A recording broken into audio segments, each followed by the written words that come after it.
ನಮಸ್ತೆ, ನಾನು Shobha Abhilash.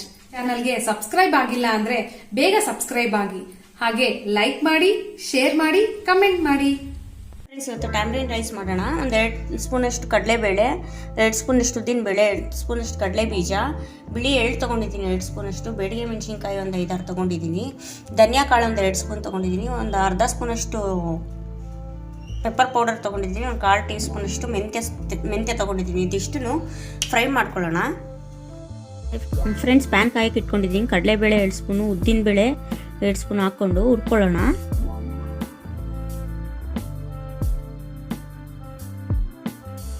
Two minutes ಹುರ್ಕೊಂಡ್ಮೇಲೆ ಅದ್ರ ಜೊತೆಗೇ ಕಡಲೆ ಬೀಜ ನಾವೇನು ತೆಗೆದಿಟ್ಕೊಂಡಿದ್ವಿ ಅದನ್ನು ಆ್ಯಡ್ ಮಾಡ್ಕೊಳ್ಳೋಣ. ನೋಡಿ ಫ್ರೆಂಡ್ಸ್, ಈ ಥರ ಕೆಂಪಗಾಗಿದೆ. ಒಂದು ಪ್ಲೇಟಿಗೆ ಟ್ರಾನ್ಸ್ಫರ್ ಮಾಡ್ಕೊಳ್ತೀನಿ. ಇದನ್ನು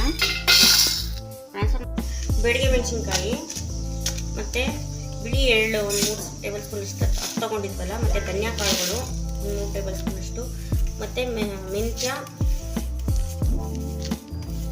ಪೆಪ್ಪರು ಅದಷ್ಟು ಆ್ಯಡ್ ಮಾಡ್ಕೊಳ್ಳಿ.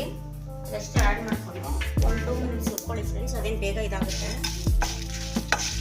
ಹುರ್ಕೊಂಡಿದ್ದೀನಿ. ಇದನ್ನು ಅದೇ ಪ್ಯಾನ್ಗೆ ಟ್ರಾನ್ಸ್ಫರ್ ಮಾಡ್ಕೊಳ್ಳೋಣ ಫ್ರೆಂಡ್ಸ್. ನೋಡಿ, ಇದೇ ಪ್ಯಾನ್ಗೆ ಹಾಕ್ಕೊಂಡು ಮಿಕ್ಸಿಲಿ ನುಣ್ಣಗೆ ಪುಡಿ ಮಾಡ್ಕೊಳ್ಳೋಣ ಫ್ರೆಂಡ್ಸ್. ಇದನ್ನು ಒಗ್ಗರಣೆಗೆ ರೆಡಿ ಮಾಡ್ಕೊಳ್ಳೋಣ.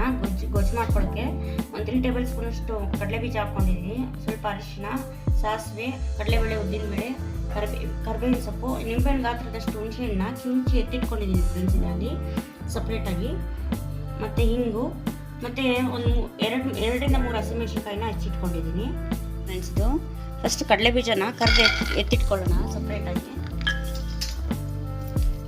ಯಾಕೆ ಹುಣಸೆಹಣ್ಣು ಒಳಗಡೆ ಹಾಕಿದ್ರೆ ಅದು ಮೆತ್ತಗಾಗ್ಬಿಡುತ್ತೆ ಕಡಲೆ ಬೀಜನ ಸಪ್ರೇಟಾಗಿ ಕರೆದ್ಬಿಟ್ಟು ಎತ್ತಿಟ್ಕೊಳ್ಳೋಣ. ಇದನ್ನು ಬೌಲ್ಗೆ 1 ಟೇಬಲ್ ಸ್ಪೂನ್ ಸಾಸಿವೆ, ಕಡಲೆಬೇಳೆ, ಉದ್ದಿನಬೇಳೆ ಒಂದು 2 ಟೇಬಲ್ ಸ್ಪೂನ್ ಅಷ್ಟು ಹಾಕ್ಕೊಳ್ಳಿ.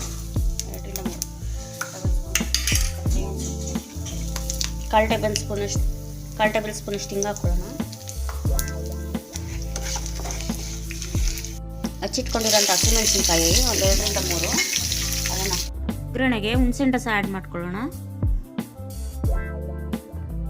ಹಾಕ್ಕೊಂಡು ಒಂದು 1/4 ಟೇಬಲ್ ಸ್ಪೂನಷ್ಟು ಅರಿಶಿನ ಹಾಕ್ಕೊಂಡು ಇದು ಒಂದು ಕುದಿ ಬರಲಿ ಫ್ರೆಂಡ್ಸ್. ಇದು ನೋಡಿ ಫ್ರೆಂಡ್ಸ್, ಈ ಥರ ಕುದೀತಾ ಇದೆ. ಲಾಸ್ಟಲ್ಲಿ ರುಚಿಗೆ ತಕ್ಕಷ್ಟು ಉಪ್ಪು ಹಾಕ್ಕೊಂಡು ಒಂದು ಒಳ್ಳೆ ಮಿಕ್ಸ್ ಕೊಟ್ಕೊಂಡು ಗ್ಯಾಸ್ ಸ್ಟವ್ ಆಫ್ ಮಾಡ್ಕೊಳ್ಳಿ ಫ್ರೆಂಡ್ಸ್. ನಾನು ಬಾಸ್ಮತಿ ರೈಸ್ ತೊಗೊಂಡು ರೈಸ್ ಮಾಡಿ ಇಟ್ಕೊಂಡಿದ್ದೀನಿ ಫ್ರೆಂಡ್ಸ್. ರೈಸ್ ಮಾಡುವಾಗ ಒಂದು ಸ್ಪೂನ್ ಎಣ್ಣೆ ಮತ್ತು ಒಂದು ಸ್ವಲ್ಪ ಉಪ್ಪು, 1 ಸ್ಪೂನ್ ಉಪ್ಪು ಮತ್ತು ಒಂದು 1/4 ಟೀ ಸ್ಪೂನ್ ಅರಿಶಿನ ಹಾಕ್ಕೊಂಡು ಈ ಥರ ರೈಸ್ ಮಾಡಿ ಎತ್ತಿಟ್ಕೊಂಡಿದ್ದೀನಿ ಸಪ್ರೇಟಾಗಿ.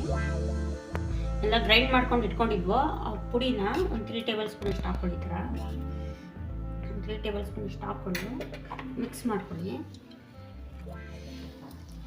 ರೈಸ್ ಜೊತೆ. ನಾವೇನು ಹುಣಸೆಹಣ್ಣು ಗೊಜ್ಜಿದ್ದು ಮಾಡಿಟ್ಕೊಂಡಿದ್ವೋ ಸಪ್ರೇಟಾಗಿ ಅದನ್ನು 3.5 ಸ್ಪೂನಷ್ಟು ಆ್ಯಡ್ ಮಾಡ್ಕೊಳ್ಳಿ.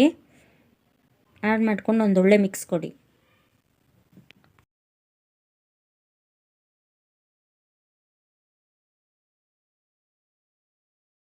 ಹಾಗಾಗಿ ನಾವು ಕರೆದಿಟ್ಟಿರೋ ಕಡಲೆ ಬೀಜನ ಇದಕ್ಕೆ ಮಿಕ್ಸ್ ಮಾಡ್ಕೊಳ್ಳಿ. ಯಾಕಂದರೆ ಫೈನಲ್ ಲಾಸ್ಟಲ್ಲಿ ಸಪ್ರೇಟ್ ಕರೆದು ಎತ್ತಿಟ್ಕೊಂಡ್ರೆ ಈ ಥರ ಕ್ರಿಸ್ಪಿಯಾಗಿರುತ್ತೆ ಫ್ರೆಂಡ್ಸ್. ತಿನ್ನುವಾಗ ತುಂಬ ಚೆನ್ನಾಗಿ ಸಿಗುತ್ತೆ. ಇದು ಬೌಲ್ಗೆ ಟ್ರಾನ್ಸ್ಫರ್ ಮಾಡ್ಕೊಳ್ತೀನಿ. ಫೈನಲಾಗಿ ಟ್ಯಾಮ್ರಿನ್ ರೈಸ್ ರೆಡಿ ಆಗಿದೆ ಫ್ರೆಂಡ್ಸ್. ತುಂಬ ಚೆನ್ನಾಗಿರುತ್ತೆ, ನೀವು ಟ್ರೈ ಮಾಡಿ. ಮಾರ್ನಿಂಗ್ ಬ್ರೇಕ್ಫಾಸ್ಟ್ ಅಂತೂ ತುಂಬ ಚೆನ್ನಾಗಿರುತ್ತೆ. ಈಸಿ, ತುಂಬ ಕ್ವಿಕ್ಕಾಗಿ ಮಾಡ್ಕೊಳ್ಬೋದು. ಮಕ್ಳಿಗೂ ಚೆನ್ನಾಗಿರುತ್ತೆ ಲಂಚ್ ಬಾಕ್ಸ್ಗೆ. ಟ್ರೈ ಮಾಡಿ ಈ ಥರ.